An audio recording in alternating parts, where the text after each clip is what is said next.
As the night settled gently over Medina, a silence spread across the city, broken only by the soft rhythm of footsteps moving toward the mosque. Lamps flickered against mud brick walls, and hearts gathered before words were spoken. Then a voice rose, calm, firm, unmistakable. It was the voice of the Prophet, peace be upon him, reciting verses newly revealed. The companions listened, not knowing that these words would reshape not only their lives, but the destiny of humanity itself. The recitation began with sounds unlike anything they had heard before. Alif Lam Mim, 3 letters, no sentence, no explanation, just letters, spoken slowly, clearly, deliberately. Medina held its breath. Arabic was whispers spread quietly through the streets and marketplaces.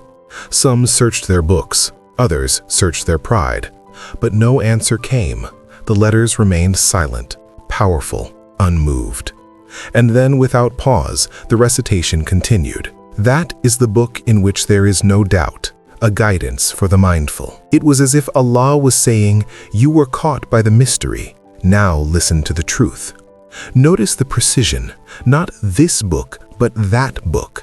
A book not bound by pages, not held by hands, but preserved beyond time, written in the protected tablet. Though the Prophet ﷺ held no written manuscript, revelation flowed from him as if he were reading from an unseen source. The message was clear from the very beginning. This was not poetry, not philosophy, not human speech. This was authority.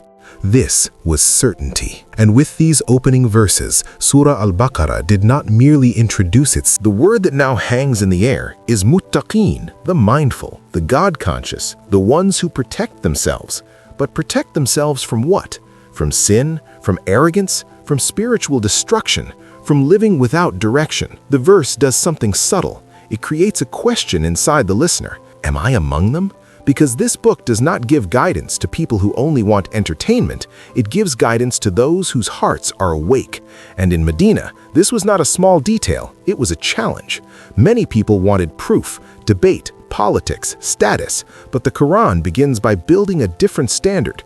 Guidance is not just about intelligence, it is about purity of intention. And then Allah begins to describe these people of taqwa with a sequence that feels like steps on a staircase, each step taking the human being closer to certainty. But belief alone, if it stays only in the mind, becomes just theory. So the next step comes immediately. They establish prayer. Notice the precision, not they pray, but they establish prayer, meaning they raise it like a pillar. They build life around it. They make it stable, consistent, present. In Medina, prayer was not merely personal worship, it was the heartbeat of a community that had just been formed out of migration, sacrifice, and struggle. And then comes the third step. They spend from what we have provided them. Then Allah completes the identity of the believer with something powerful and universal. They believe in what was revealed to you and what was revealed before you. This sentence connects Islam to the entire chain of prophets. It tells the people of Medina, Jews, Christians, and Arabs that revelation is not a tribal possession. Musa, Isa, Ibrahim, alayhimussalam, are not strangers to the Muslim. A believer does not reject truth because it came before them. They honor it, they recognize it, and they understand that Islam is not a new invention. It is the final chapter of a long divine story. And finally, the verse ends with a certainty that turns religion into a force. They have certainty in the hereafter. Not a guess, not maybe. After defining these qualities, Allah delivers the conclusion with absolute clarity. Those are upon guidance from their Lord, and those are the successful. Success here is not wealth, fame, or power.